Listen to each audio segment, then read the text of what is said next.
Well, howdy, howdy, howdy. Nearly senior citizen here. Greetings, boys, girls, and all of our non-binary friends, and welcome to this, a brand new day. And remember, no matter who you are valid. That was a nice little bunch of hand movements there. But it's still, the hand movements does not invalidate with the words being stated. So thumbs up for that. Well, hokey smokes, I hope your day has been good. It is late-ish in the afternoon for me, 2:14 p.m. on this Sunday as I record. Don't know when you're watching.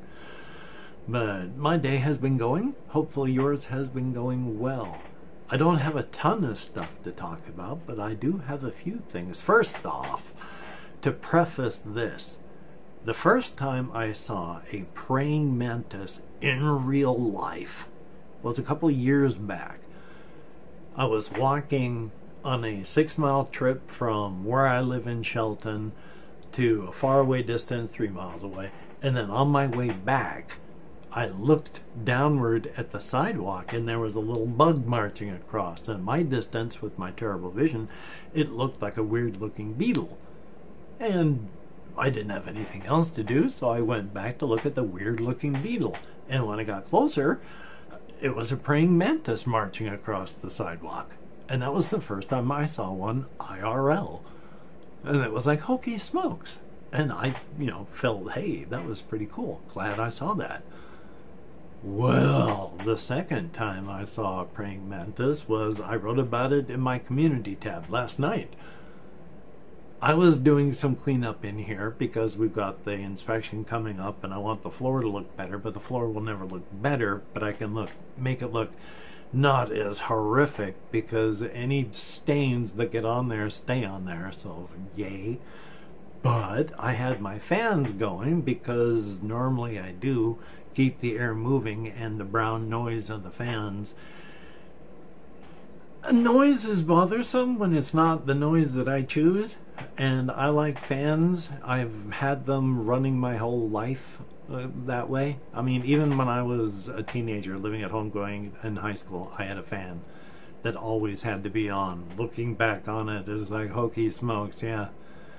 But I had the one that's closer to the door over there a-running, and I saw something on the door that was kind of flippity-floppity moving around because of the blowing air of the fan. But when I walked up to see what it was a praying mantis on the door. So somewhere, I mean, I already know the door doesn't quite meet at the bottom. You can see light, so things can get in that way. And I wouldn't be surprised if there's not another way, because the floor that doesn't, where there's a gap, I've got half of it duct taped, the rest of it is underneath the refrigerator. It's still open, things could come in through there. Not mice or anything, but maybe a praying mantis if it got underneath. And then, because it was there, it was like, oh my gosh, I don't want to hurt it, because it was like, in total, its body, the long part of it was about maybe this part, and then at the end it was its sticky up part with its face that looks up at you, and then it had all of its feet, and I wanted to make sure I got it safely outside. So I got a bowl and was trying to pick it up, and getting it from behind, it just was running away. So I went in from the front, and boom, it took off with its wings, and it came up and it landed on my arm. It didn't hurt, but they have pointy little feet. It grabbed, and it was a solid little grab. It was not, like I say, it didn't hurt, but it was like this bug was settling in for a good time. You weren't going to get it off there unless it wanted to. But it wasn't trying to do anything other than just it flew onto something it needs to grip. And so when I was just looking at it, unsure of how to get it outside, not thinking, hey, let's walk toward the door, it flew back onto the ground, at which point I was able to scoop it onto a bowl and then walk it outside and put it into the grass in the courtyard that we have. And then I left it there. But that was awesome. I have the second time now seen one of them. I mean, they have to be everywhere. And I've looked them up on Wikipedia before just to see where you can find them, and it's every place, pretty much. So just the fact that I haven't seen them before means the camouflage, the natural camouflage they have, works. So thumbs up for that. You know, you get what you pay for on the evolutionary department, I guess. But so it was really awesome. I like that very, very much. Yay! A very good thing. And I just wanted to share that because it was really cool. The other thing, of course, I went and showed on my community tab was a picture of my bed with all of my... I have a lot of smaller plushies, stuffed animal, Beanie Baby type size and consistency things that have been given to me over the years. It's like in a 13-gallon garbage bag. It doesn't fill it, but it comes pretty close. So I've got a fair amount of those little things, but while some of them are nice, I'm not really emotionally attached to all of them. I want to get some of them back out. I got a Hamtoro that I want to get back out and such like that, but I'm not deeply emotionally attached to most of them. But I do want to get some other things to go with what I have now, but there are some animals that I don't want and some animals that really I would be interested in, and then there's just weird critters. I mean, anything that's not like a bear, to any traditional stuffed animal type thing, those don't really interest me. That's why I've got like a frog that's up on my monitor, and a turkey. You know, I got a walrus that I keep out. There's my little stuffed Baphomet that I keep over there, and then the pig, and then with the pig, all of the 3 squashmallows. So I put on the community tab, I showed the bed of my, you know, of the 61-year-old man with all the plushies up there and on it. So if you go to my community tab, you'll see that picture. So yay! Definitely a good thing, I think. I can't remember where I was going with that, but yeah. I do want to go, in fact, I'm hopefully going there today, checking the time again. I already looked at it earlier. And grab some of my stuffed animals and such that I've got. An involuntary hiccup / swallow all at once. Head back over to the storage unit and then grab some of the larger stuffed animals out of there, like the Hamtoro and the such. The larger ones, as long as they're not things like, again, bears or monkeys, you know, the traditional type stuff. I'll grab the non-traditional things and I'll bring them over. So that'll be good. I don't know where I'll put them, other than just on the bed. And then when I have them off the bed, I got to put them on the table behind me every single night. So, yay! I love it here. One of the people I was talking to just last night is friends with somebody who works at the place in Port Orchard, and so I heard from them that the person who worked there through that grapevine was saying hi to me and hoping that I liked the place. And the thing is, yeah, I love it here. I absolutely love it. I think it's awesome. There are some parts of it, of course, I'm a human being, I don't like. I wish it wasn't low flow showers. I mean, everything is low flow. The washers are low flow washers. And I'm not thrilled about that. And, you know, low flow sinks. So if you want it to be warm, of course, you're waiting there as the water runs. So instead of just having it burst out a fair amount of water and get warm quickly, because you got, it's all sorts of things. I mean, I guess in the end, on the whole warm water thing, maybe it matters, maybe it doesn't, but it's also only a half-size water heater. So you don't want to use up too much hot water. That's why when I'm taking a shower, actually, I have to turn off the water while I scrub my body, because with all of my pain issues and movement issues, it takes a while to get stuff done, and it's a small standing shower. But again, aside from things that I will complain about because I'm a human being, I like it here a lot. The biggest problem is, yeah, that's a tiny smidgen too small in that I don't have any storage space. So I have to squeak out storage space from places that I would normally live. I've got a table and then a table that I've got things on. So that corner that's over there is gone. But I've got a lot of stuff stacked up on a shelf, and then that table back behind holding another monitor, and then I've got all sorts of things on them. So again, stuff that's not being used to live on, but to use and put things on.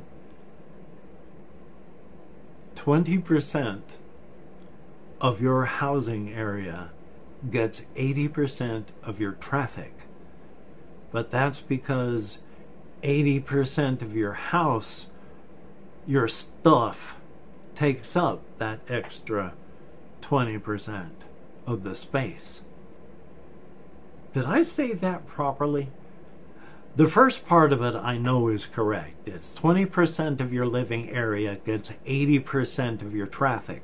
Yeah, and then the other 80% of the living area is where you've got your stuff stacked primarily. So of course it gets only 20% of the traffic, which makes sense. So there, I finally said it halfway correctly. Yay! But past that, I have been trying to just survive, trying to think of things that are semi-creative. I'm still working on my solo RPG stuff. One of the things I was working on is, I've mentioned that there's the what we would call dwarves and how they're called the Elvandri. But of course they would only really be called Elvandri on the continents of Lanlua and Stelden, where the Goya humans are, and Lanlua where the Dwaylen are, and the Dwaylen are the what you could call the common ancestor of all the other races.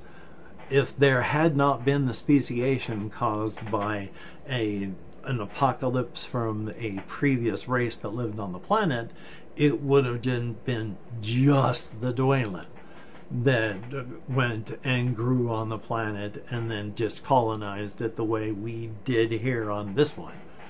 But because of this apocalyptic event that happened, there was speciation, and so there are the Dwaylen, the original race, that are on the continent of Lanlua, the speciation down on Stelden, where we speciated out from them, and then the Hulat over on Carthcog. But then the Elvandri are what we would call dwarves, where they came up from out of underneath in that will take up time. They came up from a subterranean area that was under the earth, and because they were chased up and out from their homes. Now 70% of their species immediately died, because when they came up underneath water, because just like our world, 70% of their world is water. And so 70% of them immediately, well, if you open up your home, open up your front door at the bottom of the Marianas Trench, it's going to be just microseconds before all that water, like solid steel, just fills up the inside of your homes, crushes everyone instantly into those tiny pockets of air that are compressed so tight and hot, everything is instantly burned to cinders. They'd at least never feel it when they died. And then a whole bunch of others, they died when they came up on the poles. But yeah, I mean, life is life. But the Dwaylen are looked up upon by the humans, and when the Hulat were discovered on Carthcog, they also feel, mostly because of cultural osmosis from the Goya, and that they look up to the Dwaylen, like we here on Earth looked at Paris during the 1800s, during the Western world, when it was said that if Paris sneezed, the rest of the world got a sniffle, because everybody was looking to Paris as the cultural capital. And by they get a cold, it's, oh, here comes out the fashions. And then it takes a while for that to disseminate out to the rest of the people, but oh, everyone's looking up to that. They want to wear it too. It just takes time to ripple out to a sniffle for everyone else. Well, that's the way the Dwaylen are looked up to. They don't really want any of that.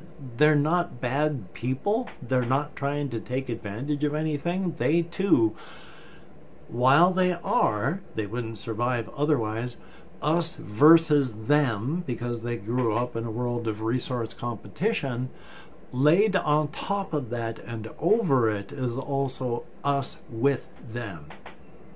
When they find another tribe that is competing for resources, their first feeling is not, how can we get an upper hand to get all the resources so we survive the winter, and maybe they don't, maybe they do, we're not going to worry about it.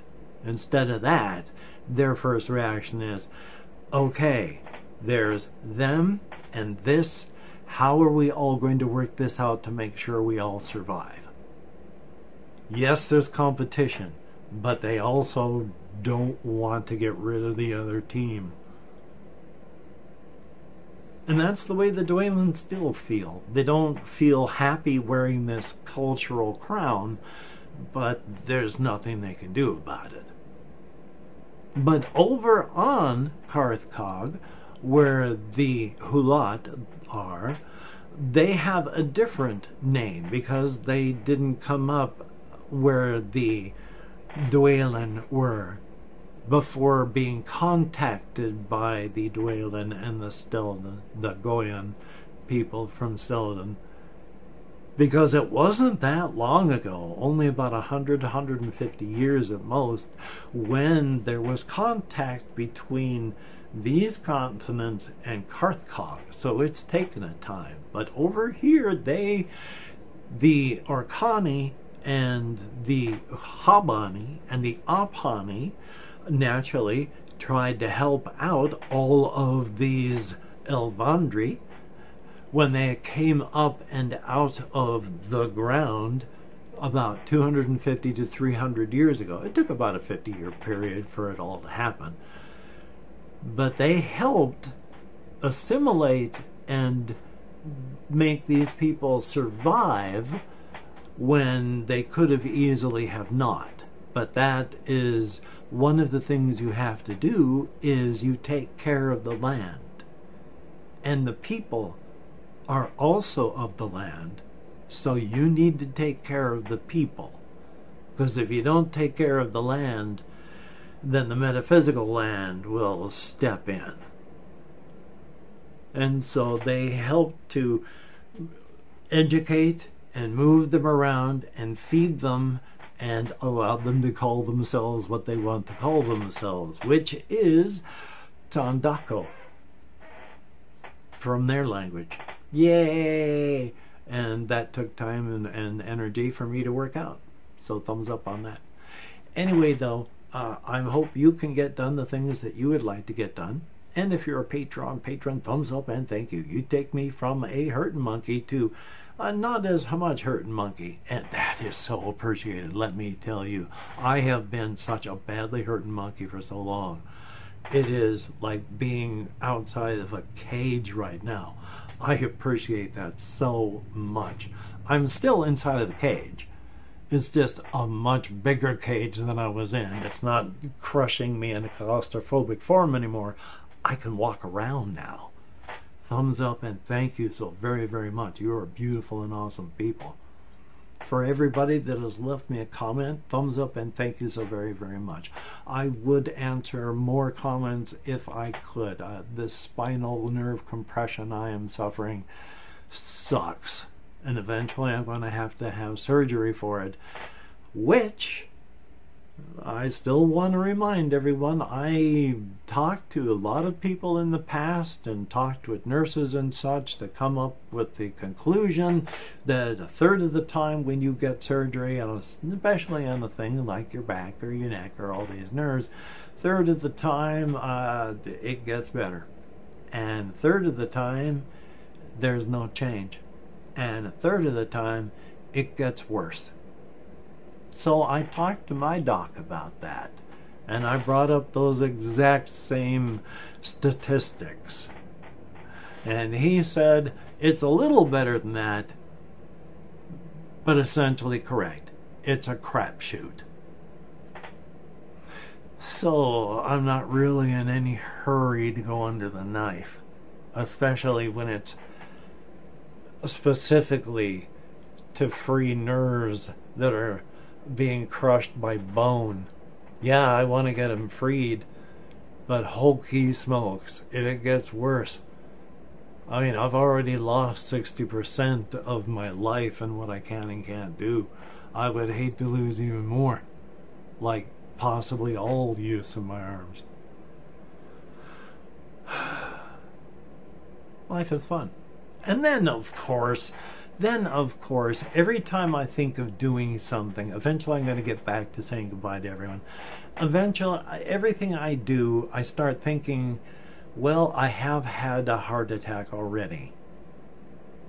And one of, the risk factors of a second heart attack is having had a first heart attack.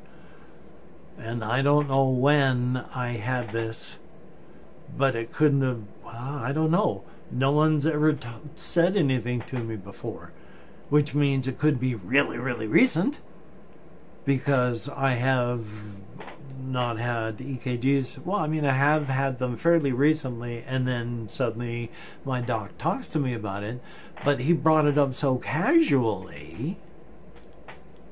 It was oh, by the way, while he was talking with me about something else, that he brought that up.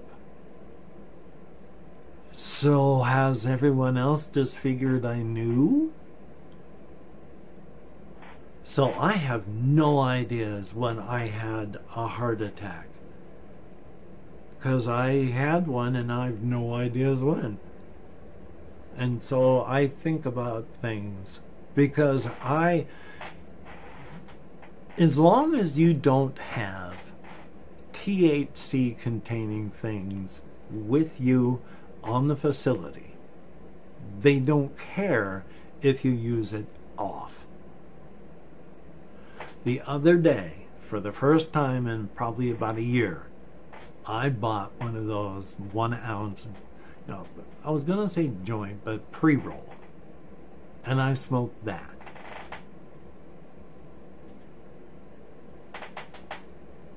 I started thinking about my heart,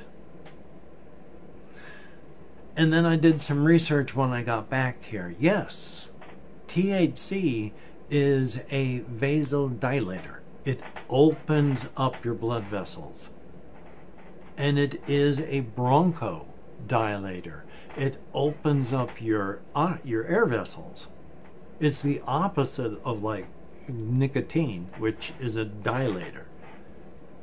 But that's not good, as it turns out, because THC also makes your heart beat harder.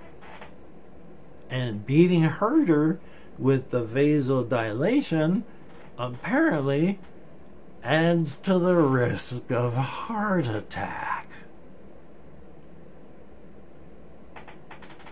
And I looked that up because, one of the signs of a heart attack is pressure.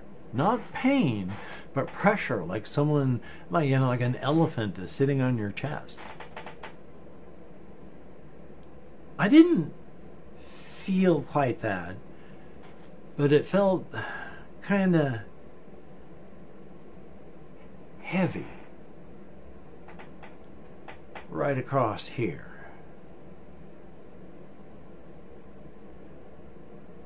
So I don't think I'm going to be smoking any herbal type things. I'll be getting my THC in other fashions.